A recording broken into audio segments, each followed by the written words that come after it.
Hi everyone, this is Rajkumar D, Assistant Professor from Department of Information Technology, Dr. SNS Rajalakshmi College of Arts and Science, Coimbatore.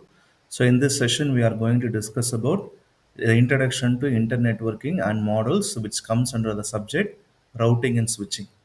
So in this session, we are going to discuss about how by connecting the network of networks, the entire world is reaping its benefits and what are all its importance and how it has been established and its pros and cons. So, what do you mean by internet working? So, the internet working is the technology which connects diverse networks. Already, we might have a lot of private networks and lot of public networks also. So, the objective is to connect these networks. So, it is going to be a network of networks. So, how these are connected with the help of LAN, that is the local area network, and wide area network, and several wireless systems are also being used to connect to establish a connection between these networks.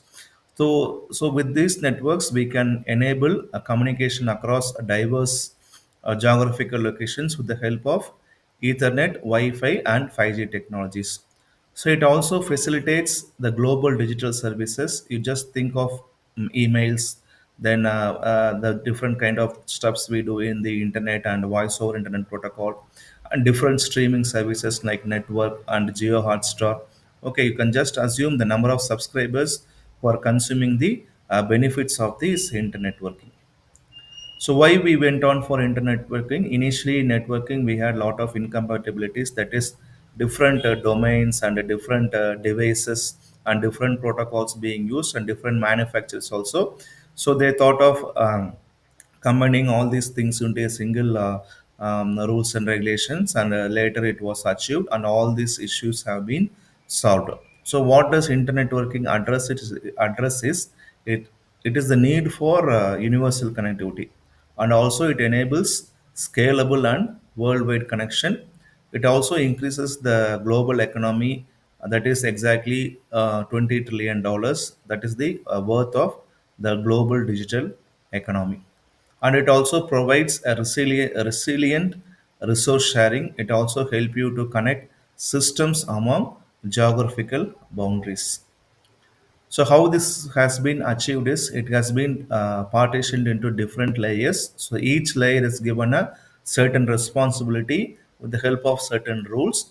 So here the complex system is broken down into different modules or different function, and they are broken into small manageable and distinct layers, and the layers do the job allocated to them. And it also ensures plug and play compatibility where the devices from different vendors are also easily connect, and later it can be upgradable to new technologies also. This layered architecture or this new network model reduces the design complexity in a huge range, and it also fosters rapid innovation across the industries. Nowadays, we can just see different industries adapting to latest technologies. This is one major benefit of networking models.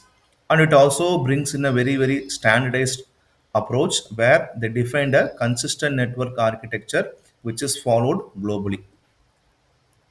This OSI model, which is one of the network model, the other one is the TCP/IP model. It is divided into several different layers. First one is the application layer. So all the user related services and application related services will be carried out by this layer.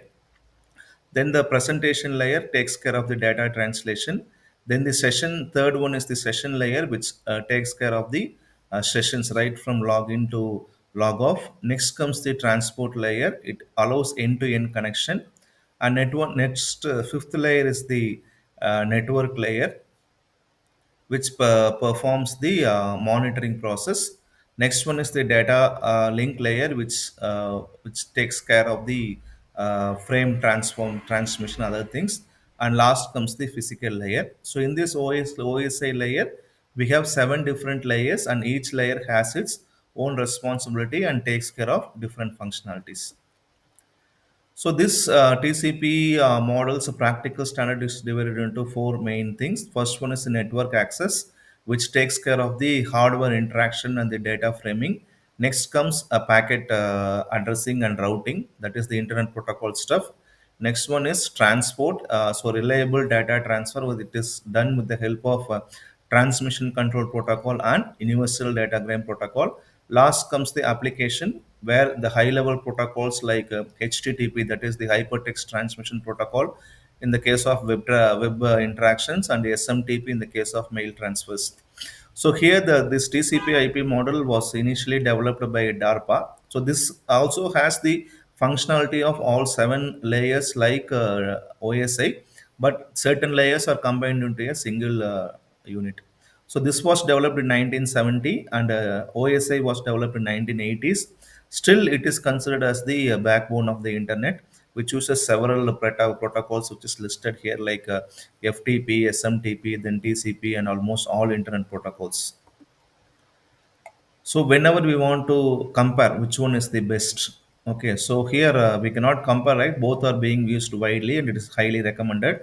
So here the layer OSI contains seven layer, and this TCP we can assume it as 4 to 5 layers.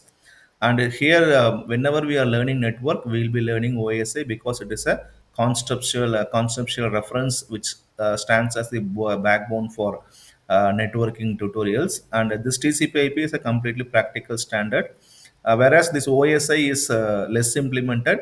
And with the internet being commercialized, TCP/IP is being widely used.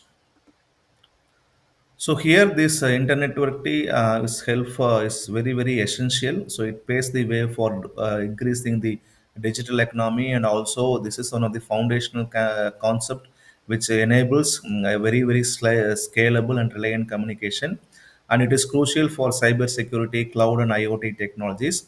And it is constantly evolving.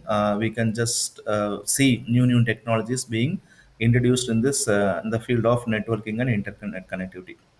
We have come to the end of this session. We'll meet in the next session. Thank you.